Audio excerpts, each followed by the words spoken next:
I went from having 900 followers to 250,000 in like 3 weeks. How can I keep hitting likes? How can I keep getting brand deals? How can I keep making money? It wasn't a community, it was an audience. And it got to a point where I was like, fuck this, I don't even want it anymore. If more people started creating to connect, then the results will follow. When you are copying what other people are doing, you're amplifying their authority, not your own. You can't stand out if you're trying to fit in. I love a good trend, but how can you make the trend more interesting? Like, what's your unique spin on it? How can I get more money? I just need to make more money. Like, it's not really like giving magnetism. What are some of your like best tips to competing in the 2025 content market? The S.P.I.C.E framework, the 5 pillars that I teach my clients for how to really stand out: specific, polarizing, interesting.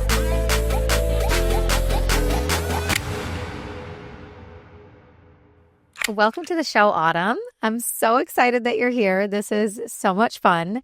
I miss you. We haven't chatted in a little while, so I'm happy to bring you on the show and share you with everyone. How are you? I'm so excited that you're here. I'm good. Thanks for having me. I'm so excited to finally get to chat again. Yes. Okay. So there's so many things that I feel like we could unpack and talk about as it relates to your journey, content creation. I really want to talk to you. We'll get into this, but I really want to talk to you about something that you shared recently, which I was like, oh my gosh, that is such an interesting way to think about it. And it's so real, like the difference between identifying yourself as like a business owner who creates content for their business versus like identifying as a content creator who like maybe also has a business. Mm-hmm. So I kind of want to talk about like the different identities, because I feel like you've lived in both of those realms like at different times and what that's kind of looked like. But I want to kind of go back a little bit and give some backstory for everyone who's tuning in, because you initially like started on social media by blowing up on TikTok as a fitness influencer. Mm-hmm. You're obviously doing much different stuff now, but yeah, can you give some like backstory of like how you broke into the online space and what you were doing, how it happened, and also like the best and worst parts of like going viral and like amassing a huge audience of like hundreds of thousands of followers like pretty quickly? Mm-hmm. Yeah, so it's such a wild story. I always say that I accidentally manifested my platform, because I feel like I truly did. When I first started out on social media and with TikTok, I was mostly just posting for fun and to like share my own journey. I had gone through a really big like rock bottom season in 2020 and then comeback season 2021. And so then I started sharing that journey of like rebuilding myself. Like I was on a massive weight loss journey. And so I really just started posting because I saw other people sharing and I wanted to make a similar impact in the same way that my favorite creators had impacted me. So I was just like posting for fun and just to share. And then I had seen like a couple people like fitness influencers, and they were working with brands and they were going on these trips and they were making a whole bunch of money. And I was like, I could do that. And so I set my goal to be like 20,000 followers. I started studying the algorithm and I was posting like 5 to 7 times a day. I was doing all the things. I was like, I'm going to manifest this 20,000 followers.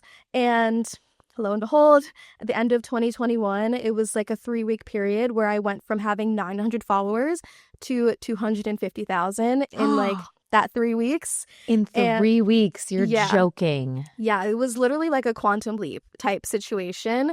And like I said, my goal was 20,000. So you can imagine how much I was shitting myself when I saw that initial jump. I literally had a panic attack. I remember the day that I jumped from like maybe like 10,000, and I woke up the next morning. My brother woke me up, actually. He was like, do you see your social media right now? Do you see your TikTok?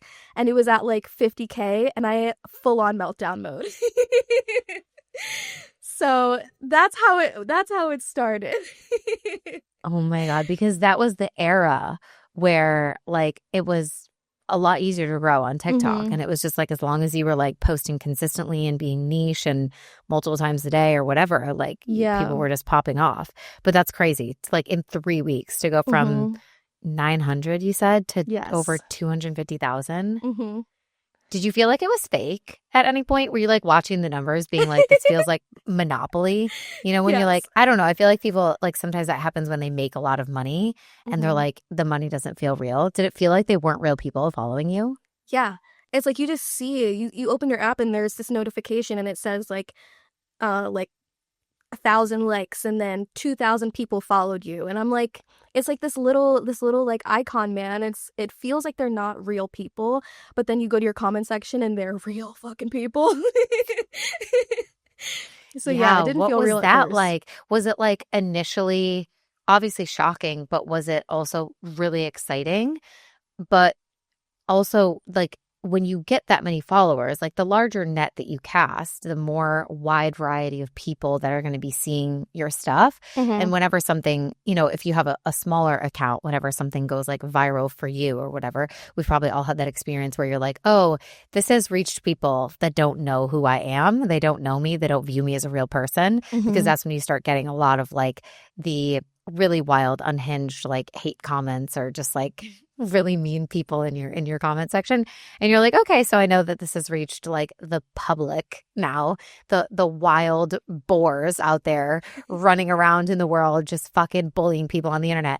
But was it immediately like, did you feel that there was like hate and stuff in the comments, or was it fine for a while and then you kind of started to feel the effects of having such a large audience? That's such a good question. So at first, I didn't feel any like negativity. I didn't really get any hate comments or anything like that. It was mostly positive at first. I really didn't start to get those kind of people in my comments until I started monetizing, which was like I'm a very strategic person, and so once I saw my account starting to grow, I immediately was like, okay, what can I do to like capitalize on this? I wrote an ebook in like 3 days, sold it for $10. And once I started selling that ebook, because people were asking me the same questions and I was having to make the same video over and over again. So I was like, let me just throw this together and people can have it and they can, all the answers that they're looking for are going to be here. And then once I started selling that, I got people in my comments like, oh, they're all these fitness influencers just want to make money. And um, why are you charging Yeah, people for information that you can find on Google? And it's called a fucking job. yeah, exactly. And so it wasn't until then that I started to get those kind of comments. But even after that, like I feel like I've been lucky that I haven't had too many like hateful people in my comment section, but I also am so quick to block, mute, delete the comments. So I don't really let it get to me, the few that I have had. She's big on protecting the energy. Oh yeah, for sure. She's like, this is my house. Goodbye. I love that. I love that. So what did you obviously, you started to make that ebook. You're like, I need to, this is a big opportunity. Who knows like how long this is going to last for, want to make the most of it. Did it change your outlook on content creation? Did it change your relationship to social media? Because you said at first you were doing it for like fun. Like, Hmm. tell us a little bit more about how that started to like evolve and like impact you in different ways. Because I know that eventually you stopped using that TikTok account and like Hmm. completely shifted and like moved away from it. So I know that there was eventually kind of like an ending to that like season and era. So I'm curious like what happened in the in between that sort of made you feel like this isn't me anymore, or I don't want to do this anymore. Yeah, so there were a couple things. The first thing was that because I grew so quickly, I kind of put myself into a box. And that's like a pro and con of niching down super hard. Like I was fitness and I focused on that and it worked. Like I got the result that most people want.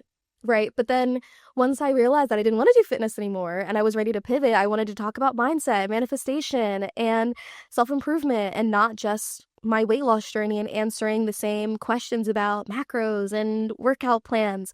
It was really hard for me to pivot and shift because like that jump happened so quickly. I had all these people following me for this one thing. And then I felt like I didn't really have room to pivot or rebrand because everyone who had followed me in those 3 weeks had followed me because of my fitness journey. And so they didn't really care about, the other stuff that I wanted to talk about or that I wanted to incorporate more lifestyle stuff because I didn't set myself up for that kind of brand and for that kind of like exploration of myself and like the room to evolve like some other creators who kind of have that slow burn, which is why I'm so big on that now because I was in that position where like yeah, it was amazing to have that many followers, but like it wasn't a community, it was an audience. And so that was kind of the first thing that kind of shifted my energy towards being a creator on TikTok and using that that platform. And then the second thing was I have always struggled with anxiety since I was in high school. No, since I was in middle school. And that first day when I had a panic attack was the last day I can remember feeling like fully grounded since I became a content creator, if I'm being honest. And ever since then, it was like, how can I keep hitting millions of views? How can I keep hitting likes? How can I keep getting brand deals? How can I keep making money? And it's kind of been that like that constant grind to continue replicating the same results over and over again to kind of, keep that status that I had at the beginning. And it felt so much like pressure and like weight on my shoulders that it got to a point where I was like, fuck this. I don't even want it anymore. I'm just going to focus on, that's when I got into like the coaching world and I started my fitness coaching business. And I realized I didn't necessarily have to have, a bunch of clients in order to make my business successful and profitable. So I focused more on like my Instagram and attracting higher ticket clients versus selling like low ticket digital products. And so that's kind of when I moved away from that platform and started to focus more on my podcast and building my community on Instagram and that kind of stuff. Yeah, like the quality of relationships and kind of like a smaller number of high quality clients rather than just pursuing the volume at like a low ticket price, selling a $10 ebook to, 500 people. Yeah. Yeah. So interesting because like I think it's rare that people get to experience both sides of that spectrum in their journey of like business and content creation because it doesn't normally happen like that for them. And so I think you have a lot of perspective and a lot of probably great advice that you can give to your clients and the people in your communities of really actually having lived on both sides of that coin. Because I agree with everything that you're saying, but I don't have the lived experience of actually feeling, what it's like to have an audience of hundreds of thousands and having thousands of comments and, having that kind of experience of just your business is based on pure volume. There's not like depth, there's not community, there's not high ticket clients. It's just like volume and trying to sell like easy, quick, like grab type offers. So yeah, it's such like a contrast to then move away from it. But I know that you've also talked about like having healed kind of from that experience and like deepening in your own business journey, then sort of having this curiosity of like, maybe I want to go back to that account and maybe I want to unlock, maybe I want to dust off the old TikTok. Yes, I and did. get back into it. Okay. So what has that been like of like returning? And I don't know, did you feel like maybe you walked away from that because you needed space or you needed time to breathe and you just couldn't be there anymore? Or were you like, actually, maybe I overcompensated and I thought that like I couldn't transition any of these people to my personal brand? Because the point that you made is like so fair, where like, if you want to grow really fast on social media, be super narrow, be super niche. But the danger with that, especially with women who are building businesses and who are entrepreneurial, is that we are all so multifaceted and we oftentimes are going through these constant evolutions of self and evolutions of our interest and what we want to teach on. So when you just grow with a very niche topic, what you find is that your audience is people that are there for a topic. They're not there for you. So that's the difference, like you said, of that's why I'm so big on like personal branding. That's been my journey. I've definitely been like a slow burner. Half the time I'm like, there's new followers coming in all the time, but there's also people cycling out. So I don't really see my following like growing that much in terms of like the number getting much bigger. So my lived experience is that like slow burn of like really being a personal brand. But the beauty in that is that I've evolved and changed a lot of like what my offers are, and like people continue to come with me on that ride. And so I think it's that difference of like, do you want the hot and fast? Or do you want to build something that's really sustainable over a lifetime where you can really be yourself and you are the brand, you are the product, versus people are just there for a topic? But anyways, my question with that was like, now having kind of gone back to that TikTok account, do you have any reflections of like, maybe I didn't need to abandon it, or maybe I did just for a time and now I'm like, I can actually face it with new eyes? Or did you feel like you slammed the door on it almost because you were like, these people aren't like, they don't understand what my personal brand is, and like maybe you didn't have to do that? Yeah, so I've been thinking about this a lot recently because I revived it like 2 weeks ago. And it's so interesting because now I definitely feel like I didn't have to do that. But at the same time, I wouldn't have been able to get to this point if I hadn't. Like if I hadn't Right. taken a pause and actually had time away from it to kind of reevaluate what my relationship with that platform will be now.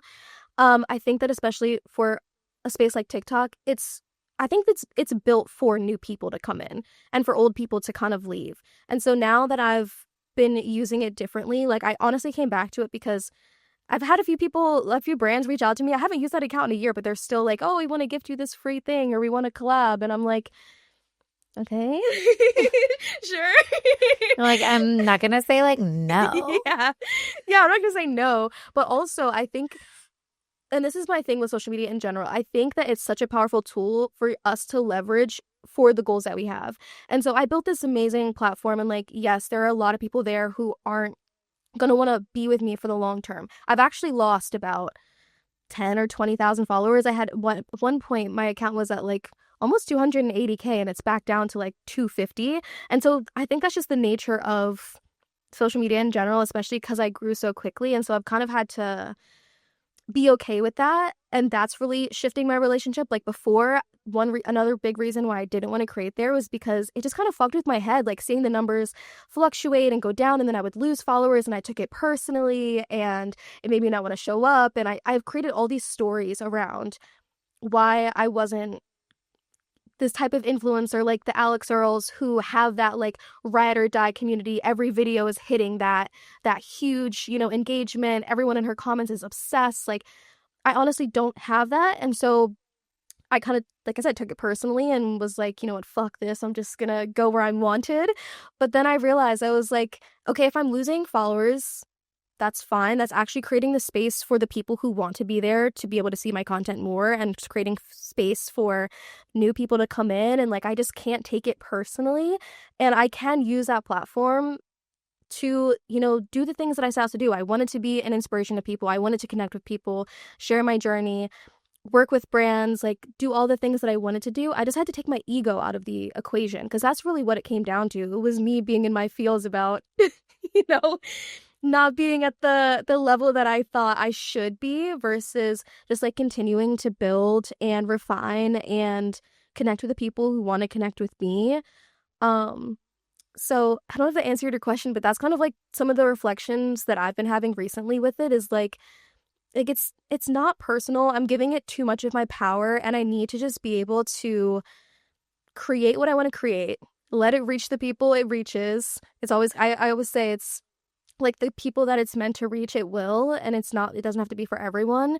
So yeah, that's just kind of what I've been thinking and feeling recently around that. But I am so excited to be able to create on that account again because of the opportunities and because it's teaching me to just stay in my power and to not let the numbers get to me. And that's been a big thing with me recently, not just with social media numbers, but financially. And like I've outsourced a lot of my power to other people and places and numbers when really like I think I forgot who said this, but it was on a recent episode I heard of Makeshift Happen. She was like, you get to decide what the narrative is. Like you get to decide like what you make something mean about you or the situation. And so it's been good to like take my power back and to actually enjoy creating. And the response has been really good. Like one of the third video I posted hit like 50K views, and I'm like, oh, so Like she's it's still not got me. it. Yeah, she still got it. She's still got it. But I think that's something that a lot of people can relate to regardless, is like you Hmm. said, taking the ego out of things, taking things less personally. Like it's so much easier said than done. Like it actually Yeah. is quite hard. Like there's a lot of things in business that like I still take quite personally. It's been like a journey of mine too. I even like talk to my own mentors about stuff. Like things will happen with like clients or where I feel like maybe people aren't valuing how much I'm pouring into them, or it feels like sometimes you get like disrespected, or when people do weird things with like their payments and don't honor their investments, or like they Hmm. ghost or whatever. Like, and it's like when you are someone that puts so much heart and soul into what you do and like really caring about the people in your world and your community, whether it's followers or clients or whatever, and then it feels like that's not reciprocated, like it's human nature to like take it personally and to be like, Mm-hmm. damn, like they really don't care about me, or they really don't like what I'm putting out there, or they really don't value me. So I know that you have said that giving less fucks is, and like having more fun is one of the best strategies to grow on social. So I feel like that kind of ties in with this perfectly of like removing the ego, taking things less personally, and giving less fucks. What has that looked like for you, like tangibly? How can we help people that are listening today actually start to embody that and do that? Yeah, and I have been doing that for like the past month and a half, and it's been working so well. Number one, it feels so much better to show up, and number two, like the results. I think that's kind of how I grew my account in the first place. I wasn't worried about the strategy. I wasn't worried about, every video going viral. I was mostly in it for the fun and to connect with people. And I think that if more people started to do that, like you just stopped trying to achieve a specific result with your content and just focus on creating to create, creating to connect, then the results will follow. And especially if you're kind of in the position where you have space and time to focus on quality and quantity while also having fun with it. Like in March, my experiment was just to post as often as I wanted to and to make sure that the content was good, and we can talk about like what good content actually means. But I was posting like 3 times a day because I wanted to, and it was aligned with like the goals that I had. It was, aligned with my content pillars. Like I'm still in the strategic side of things too, because I'm not just gonna post shitty content just to say I posted 3 times that day, but to like really focus on like what I want to say, how I want to make someone else feel through my content, and just like what's real for me right now. Like what I was focusing on was one post a day on TikTok was like silly, fun, like it's just like maybe a trend. The second post was a little bit more serious, aligned with, you know, one of my content pillars or like the brand that I want to create. And then the third post could be anything. Like it could be anything I wanted. And I wasn't attached to a specific outcome. I was really just experimenting to see what was going to work and what I actually like to create, because a big piece of me stepping back into kind of more of the content creator first role has been figuring out like who am I as a creator in this new era, because I've gone through so many pivots and changes. And so it's been really fun just to rediscover like what my voice is and what I really want to talk about. And I think for people who are listening, like if you're not sure how to implement this for yourself, I really think it just comes down to like experimentation. Like if you were just thinking about, what do you actually want to create today? What do you want to say? How do you want to make someone feel? What's alive for you right now? Get on, pull out your camera, record it in the moment. Don't try and like over edit it or make it super polished. That was another thing I fell into, is like, I think a lot of people put their like coach or teacher, mentor hat on, especially if you're a business owner, or the influencer hat, and you like try to make yourself seem like the other people that you see doing things really well and like popping off, and you lose your authentic voice and how you actually show up. And so I think it's taking those hats and masks off and like really figuring out who the heck are you as a person, and then how can you translate your like authentic energy and magnetism through your content. So I think it really just comes down to experimentation and throwing spaghetti at the wall to see what sticks. Mm. Yeah, we kind of talked about this like at the top tier immersion of like, how do we bring more of our real life personality? Because like we're all meeting in person at the immersion, and it's like, oh my God, you're like so much like funnier than I thought, like in person. Or you're like, we were all kind of like giving those reflections of like everyone was who they are online, but there was also these like amplified elements that you were getting to know about all the women by being with them in person. And then we had the conversation of like, yeah, like we're all cooler in person. Of course, like we're all funnier in person. We're all like sassier in person. Like we're all more fun in person.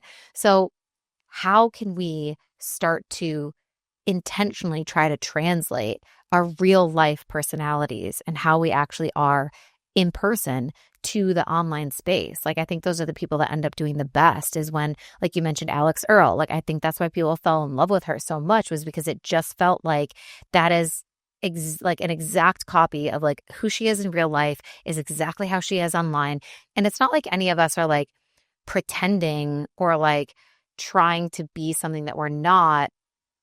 But naturally, when a camera comes out, there's a part of you that puts on like, it feels like you need to perform, right? Where it's like, I need to be well spoken. I need to be appropriate. I need to not offend. I need to be really clear. I need to be strategic. What am I doing this for? What's the purpose? And all of that, as you're saying, are the things that dilute the personality in the content.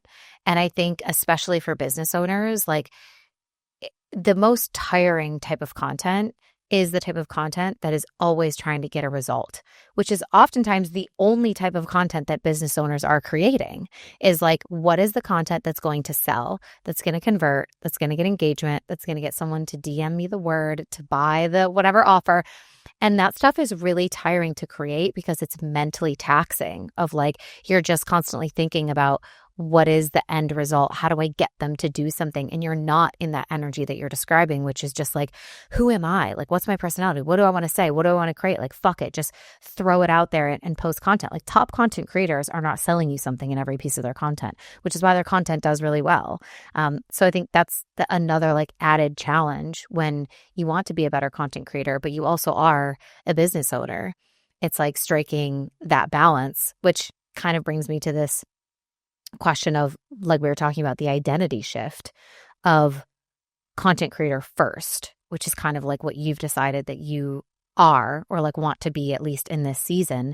Whereas previously you got like more pulled into the business owner first identity.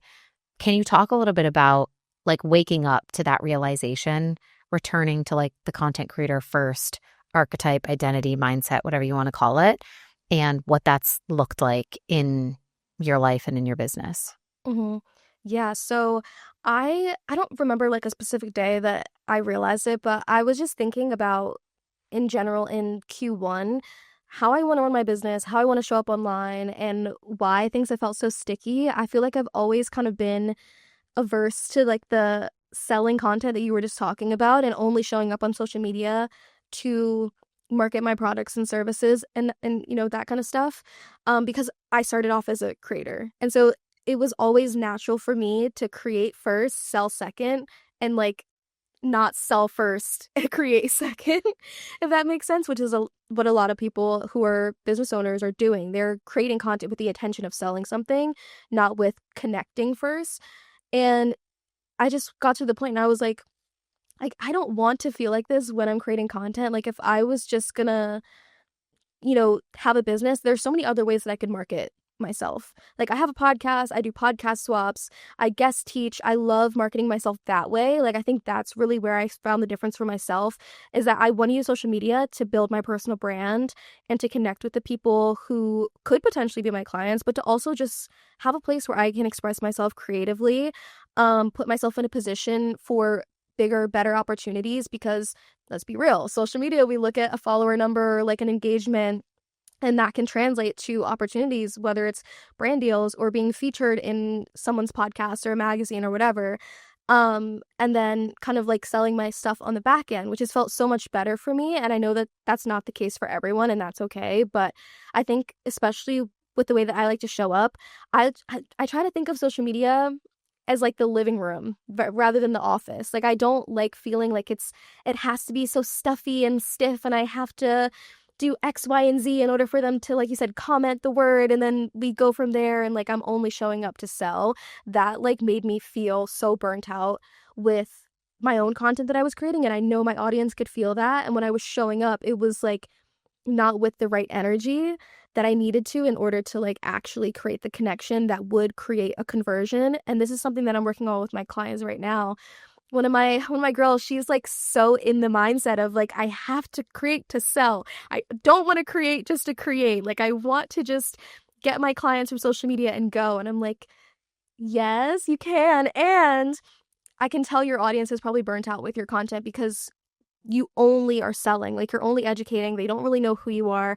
They don't really get a chance to like trust you as a person. They can't see your journey and they can't see themselves in the story that you're trying to sell them because you're pushing so hard with that like selling content. And I think that even now I've had more inquiries since I've shifted my own approach, and like you know that saying, like, those who can't do teach. And I feel like I fell into that, which is like not a problem. Like, teachers are fine, but I feel like the people that want to work with me because they see that I'm doing what they want to do. Not just that I'm teaching them how, but that I'm embodied in what I'm trying to teach them. And so, one, it's more fun for me to show up when I'm like having fun in my content, but two, it also shows the people that I'm working with, like, not only do I know what I'm talking about and I can teach it to you, but I'm doing it myself. Mm-hmm. Mm-hmm. Yeah, it's so real. And I think no matter what your work is in, if you're an entrepreneur listening to this, like we've all experienced that where we've lived something so deeply and fully to the point where we're like, I could really help people with this. And then we start to help people with it. And because helping people with it turns into a business, and running a business is very time consuming and there's a lot of things to do, you end up not doing anymore the thing that you used to do, which is now the thing that you teach. Right? Like this happened to me so much with like the manifestation and like mindfulness stuff and whatever. I was like teaching a program called From Burnt Out to Badass.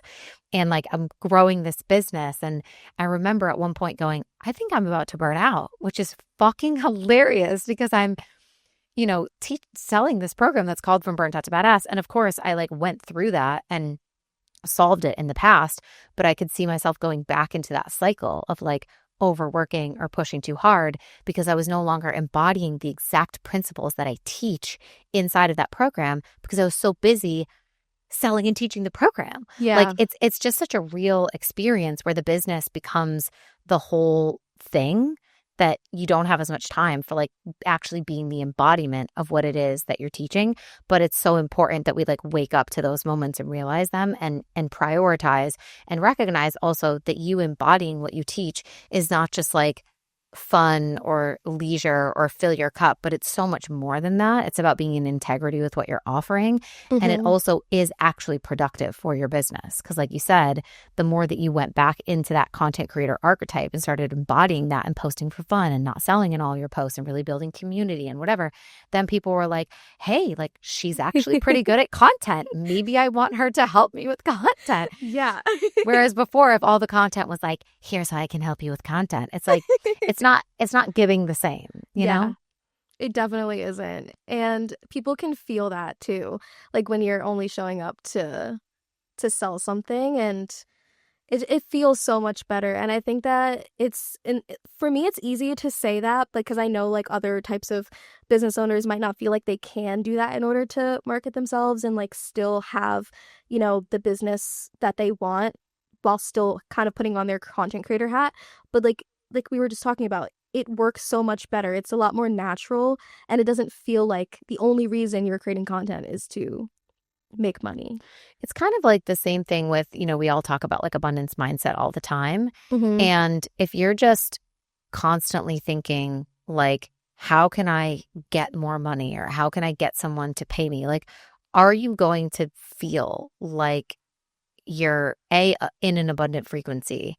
And B, are you actually going to be a magnet to like good money opportunities if you're just constantly thinking about like, you've got this like chokehold on this like idea of like abundance and money of like, how can I get more money? I just need to make more money. Like, it's not really like giving magnetism, So like the same is for like, if the energy behind everything that you're showing up and creating is like, how can I get them to pay attention? How can I get them to buy? Is it like, are you actually in a magnetic frequency to where people are going to want to inquire and approach you? Or is it feeling more stiff to where people aren't actually engaging, which I think is a very fair experience when everything is a sale. It doesn't really like lend to that experience that you're speaking to, which is now people are actually reaching out, even when you're not selling. And they're like, hey, like, can you help me with this? Which is such a conundrum. And I think there's a fear, like naturally so, that if you stop selling, that you will not make sales. Or if you stop selling as much, right? Because I think there's value in content that really is pointed and it's direct and is designed to make sales. So I think for everybody listening, it's like you finding the balance in your business and what works for you. But yeah, I'm sure that there's a fear for a lot of people of like, well, if I don't CTA in every post and if I don't sell, then I'm missing opportunities for people to buy from me. What would you say to that from your experience of having tried it both ways? Yeah, so what I feel like has been working really well and that I've been teaching my clients is to work in content seasons. And that is where you can like, if you're going into a launch, and this is more for people who have like launch cycles, and if you're doing something that's evergreen, it might look a little bit different for you. But let's say I'm about to go into a launch for one of my programs, and this past season, I've mostly been focusing on growth, engagement, nurturing my community. Like that was the season I was in. And then now I'm like, okay, in this next season of launching something or intentionally trying to attract more clients, that's when I'll increase the amount of CTAs, post more of that like educational, like authority building type of content that shows people, I'm not just doing it, but I also teach and I can help you do it too. And like sharing a little bit more testimonials and just being more intentional about selling in a specific season, whether that's like 4 weeks or however long your launch is, and then going back into a season of nurture, growth, engagement, that kind of stuff. And for me, that works really well because I don't feel as much pressure to be selling something all the time. And like the people who've been in my audience for a long time, they already know what I'm selling. So the way that I look at a season is like it's for the people who may not have been there as long, and then it's also for when I'm intentionally trying to like fill my program. And I feel like you're really good at that. I feel like you're someone who's really good at like content seasons, and like when you're launching something, you're on it, and then when you're not, you kind of just fall back into posting what you feel like posting. Yeah, I was gonna say I definitely feel like I do that as well. I turn it on when it's time to turn it You do. on. And then after that I'm like, okay, let's just like be fun and silly now for a little bit. Yeah. And I think you can sprinkle in and sell all the time Mm-hmm. in your content. But it does also feel good to like not have to like CTA for every post. Like Yeah. I love a like fun, like voiceover, silly, stupid type reel with like a one-line caption. Like that's like my dream piece of content. If I could just post Same. like if I could just post like that content like all the fucking time, wow, like dream. Yeah. Dream. But I also think that like the stories are really good for in those in betweens. Like if you don't feel like CTAing in all of your like feed posts, I still talk about like my strategy sessions on my stories, and then like I'll tell people if I have a few spaces open for one-on-one, because then it's like you're still CTAing and off making your offers known, but it's on your story, so it doesn't have to live on your feed forever. It's like 24 hours, and then yeah, you kind of have the freedom to go back to doing whatever. But I think finding the balance is up to you. Like you have to figure out what's going to work best for you and your business, and it's not going to look the same for every single person. Yeah, Instagram stories is where it's at for selling. I actually have an offer coming out soon all about like selling in your stories because I love that. And it works so well. So I'm excited to bring that to life, just kind of like a full spectrum sort of view of like how to effectively sell in your stories, because that's such a good tip. Obviously we can CTA in public content, but like it feels a little bit more like casual, relaxed, and fun to Yeah. be able to sell in the story. So for people that want to master that, keep your eyes out. Something's coming. Hate to be that person. Big things coming. But it is. Okay. I kind of want to ask you about this. It's not even like a balance, but it's like, wanting to prioritize like travel and hobbies and leisure and living like a soft, like slow. I know you love to read. Like I know I love that one that you did recently. I think I commented on it when it was like, you just need to learn how to dilly dally. Like about like dilly dally. I'm like, this is so you, because I know that you're very much like you're a leisure girly, but like you also want to be a millionaire baddie with a booming business and like make the money and like all the things. And there's going to be so many people listening that are like facts. Like, so can you talk to me about your experience? Because I think it's not as simple as like, oh yeah, just do both, have both all the time. I think you've probably had seasons where you've been like in more of the hustle, for lack of a better term. And then there's been seasons where you've been in more of just like kind of your sort of like feminine receiver energy. And both of those can burn us in certain ways. So I'm curious to know, like, from your perspective, what that has been like and how you've navigated like swinging in and out of those two sides of ourselves, the sides of ourselves that like want it all and we're like, yes, let's go. And then the side of ourselves that's like, I just want to like lay around and read a book. and take a bubble bath. Yeah, honestly, I'm still figuring it out because I think you were the first person I heard this analogy from, like the pendulum that swings, and sometimes you're too far in the masculine, sometimes you're too far in the feminine, and then either you never really will find like that perfect balance. I don't think that really exists.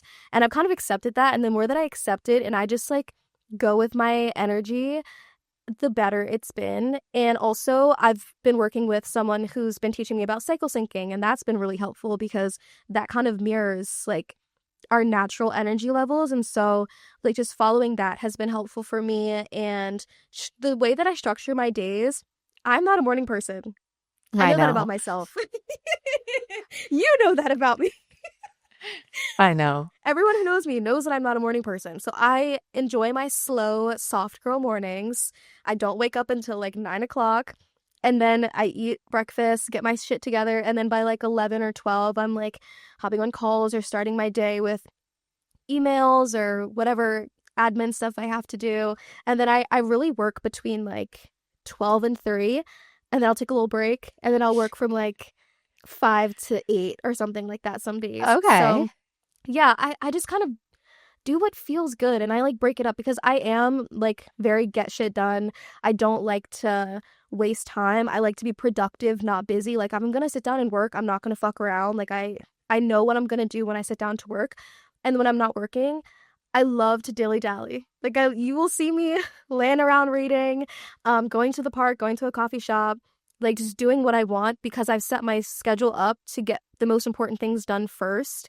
So then the rest of the day, if I feel like it, I don't have to work or I don't have to like be on all the time.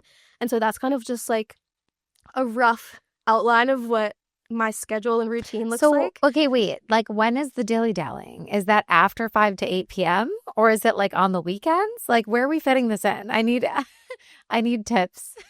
So again, like the morning time, I dilly dally like all Okay, the morning. morning time is dilly Yeah, dallying. Okay, morning okay, is okay. dilly dally, and then the nighttime is dilly dally. So like after I finish doing my last little things, like I wouldn't say it's like work until 8 because my brain just won't focus that long. But yeah, like once I finish doing whatever's on my to do list for the day, it's like playtime.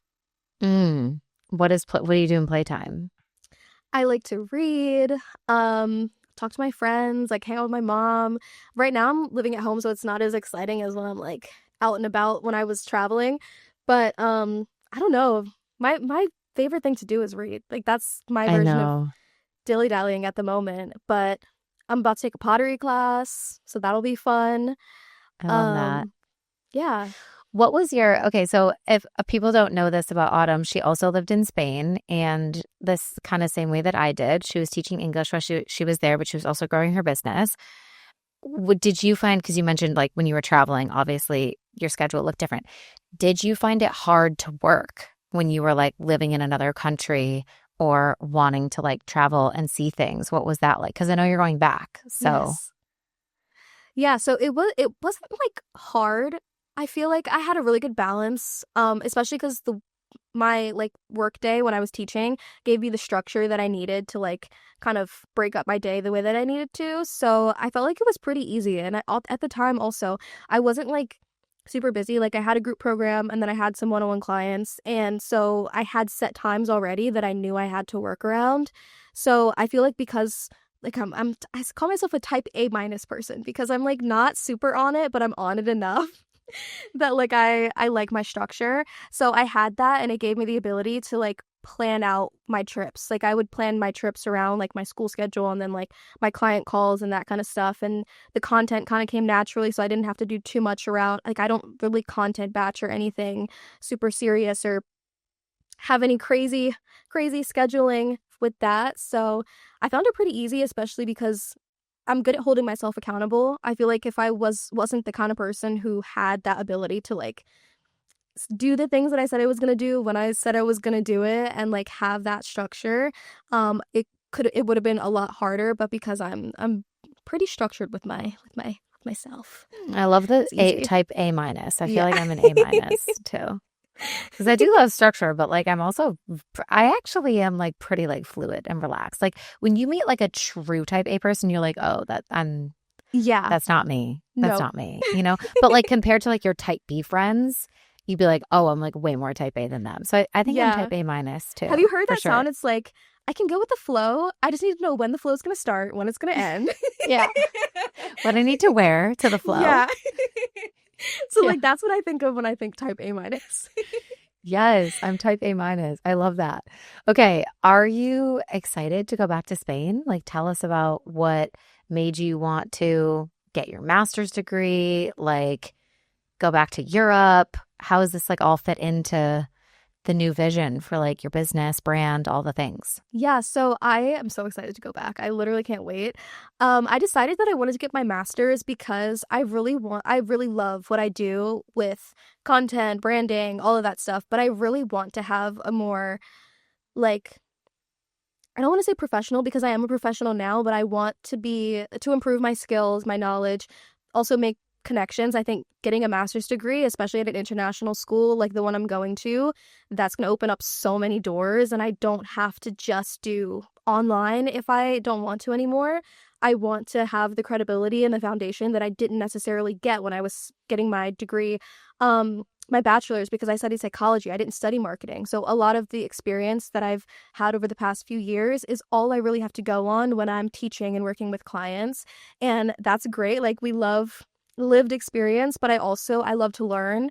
I've always been a school girly. Like I love to sit in the classroom and take notes and collab with my peers and that kind of thing. So when I thought about what my next step would be if I wanted to kind of up level, it's not necessarily that I think I need the degree, but I think having a deeper understanding of marketing, communication, like I said, it's going to open so many doors that I don't think are available to me right now, and it also just gives me a chance to move back to Europe. Like Yeah, we're like any excuse to get back to Spain. Let's be for fucking real, okay? honestly, like I loved living there. I We're like, also make it make sense for our parents and yeah, slay.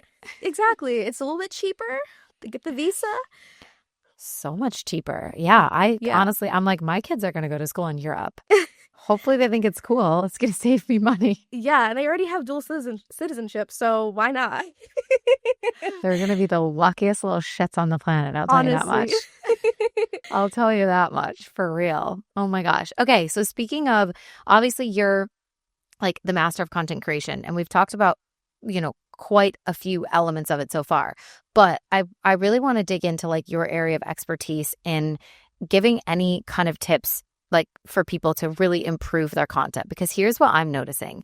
The market has become so much more competitive, right? Because it used to be so much easier to grow on social media, point blank period.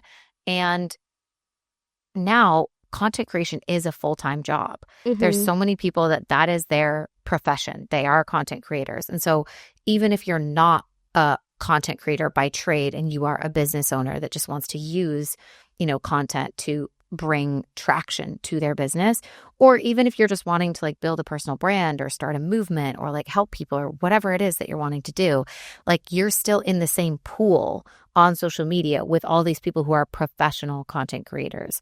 So I think the market is so much more competitive in the sense that the quality has gone up, like Mhm. video production, editing, transitions, like everything is so much more intense now than it used to be back in like, let's say 2018. Like you could post a picture and a caption in 2018 and like make $100,000. That's an Literally. exaggeration, but like it kind of like felt like that, right? Yeah. So knowing that the market has changed, that also consumers have become more sophisticated and also more jaded because they bought things that maybe like weren't the greatest, or it Mhm. wasn't like they didn't get what they felt like they were sold in the marketing, whatever.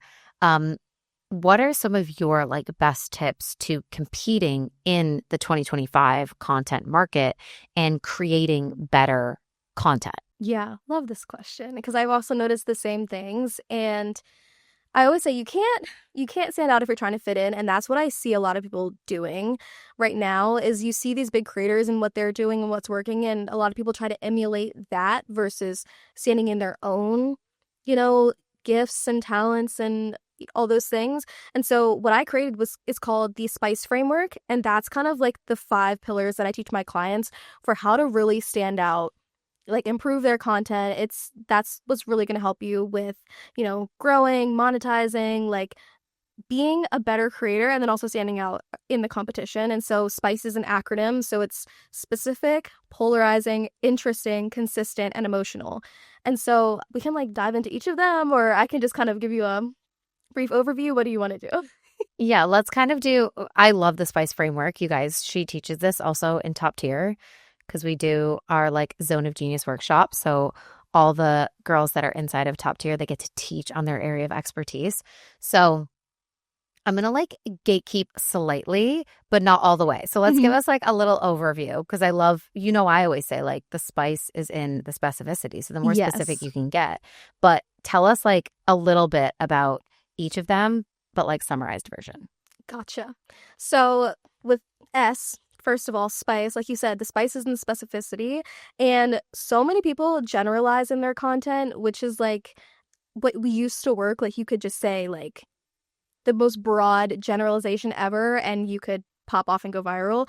But I think that now people really need to see that you like get start them. Before you're ready. Yeah. Like I remember one time I saw Ashley Graham like post something about, she was like, the best advice I ever heard was to like start before you're ready. And this post like went so viral. And I was just like, this is fucking hilarious because literally people like actually in the personal development industry like saying way more profound things and it's like 3 likes. I'm like, yeah. Low-key, anyway, that's kind of how I feel about the let them theory, but that's neither here nor yeah. No shade, no shade, but really, no shade, Mel Robbins. We love you. yes, oh my god, wait, her. did you see the viral parody of the girl pretending to be Mel Robbins? She like sounds exactly like her. And she was like, if your ex-boyfriend takes a shit in your front lawn, let them. Yes, I saw that. That was so funny. Yeah. So good. Okay, anyways, sidebar. Yeah. Be specific. Yes, be specific and also don't be basic. No so, basic bitch energy. No. So when I think about being more specific, it's like I always tell people to go 3 layers deep with their content. So if instead of saying like here's how to overcome your limiting beliefs, go so deep that you're the person on the other side of the screen is gonna feel like you're in their head. So like here's how to stop worrying that your friends and family will judge you when they see your content. Because, like, that's what people are really worrying about. Like, it's a limiting belief, but it's so specific. Mm-hmm.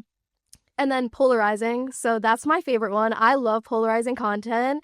I always say that your content is supposed to repel the wrong people and attract the right ones. And you're not supposed to speak to everyone. Like, not everyone is going to like you.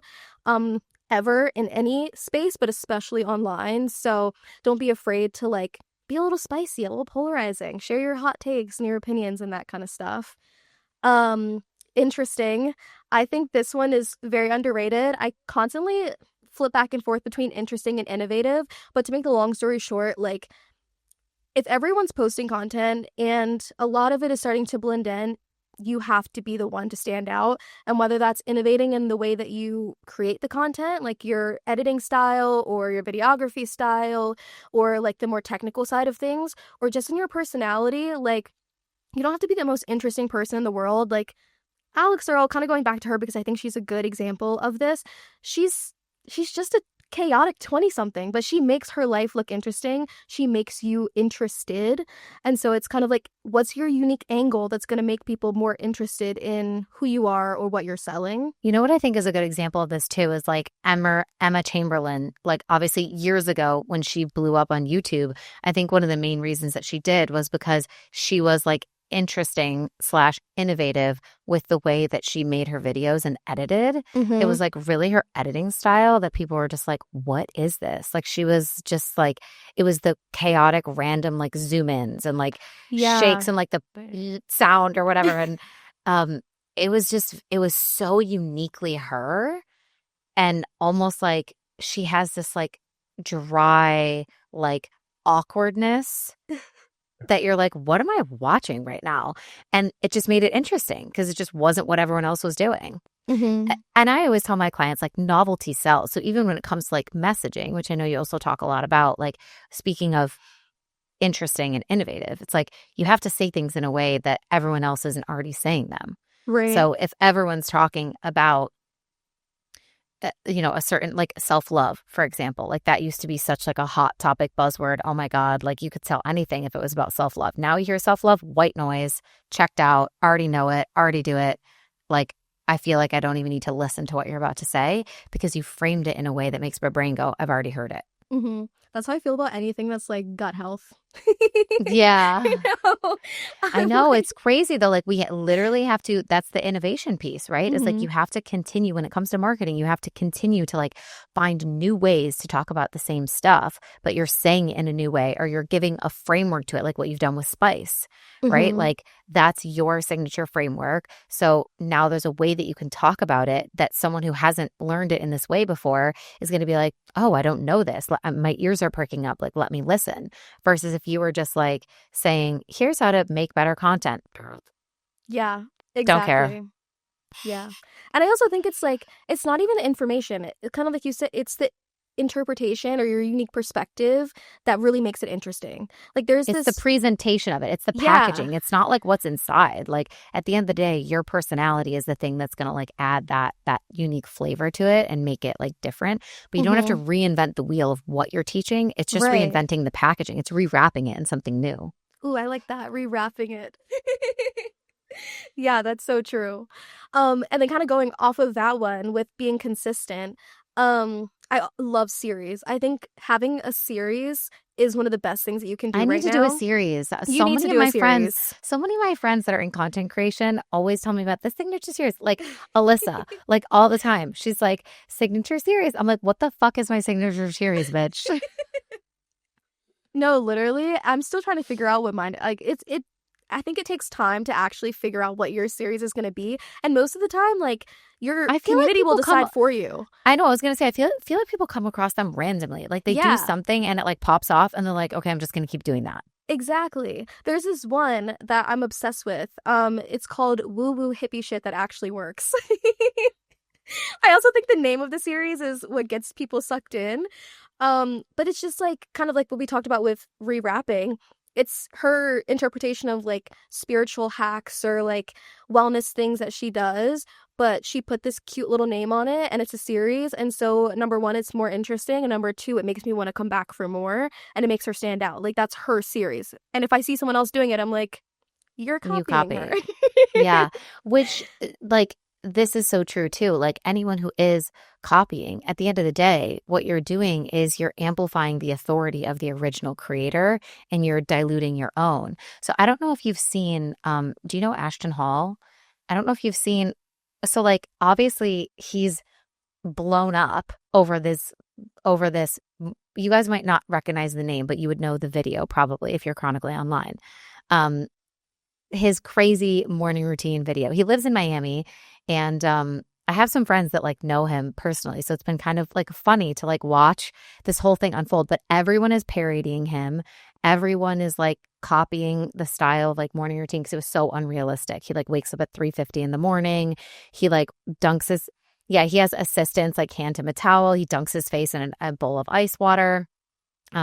He does like all these like crazy, like he gets in the bath and like someone hands him like a sizzling steak and like grilled shrimp or something at like 5 a.m. It's like it's basically just unattainable. But that's why, again, to go to polarizing, it's like this is so unrealistic, unattainable, like you're super rich and whatever. So it gets that kind of reaction. But because that popped off so much, he's just like recreated the video over and over again and is continuing to do it. And now all these other creators are doing that as well.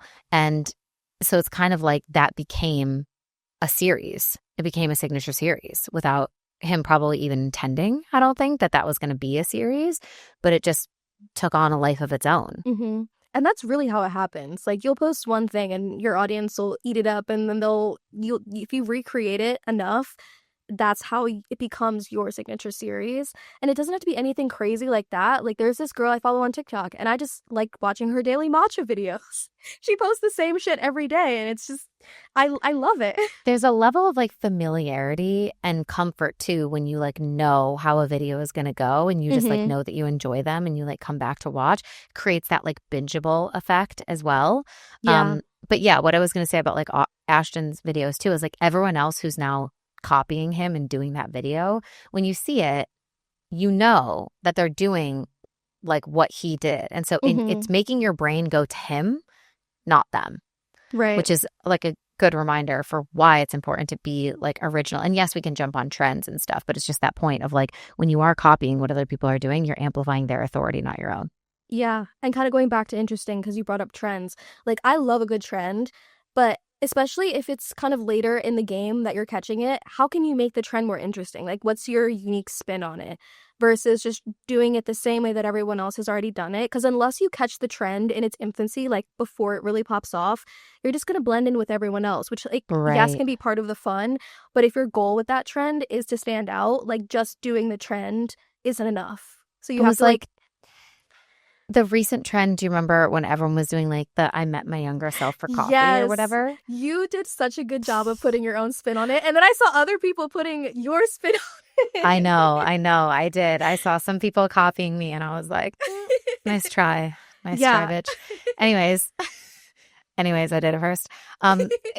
It, the trend was like I met my younger self for coffee. Like she showed up like in a rush, like self-conscious of what she was wearing, like whatever. It was like supposed to be very like sentimental and like showing how hmm you'd grown.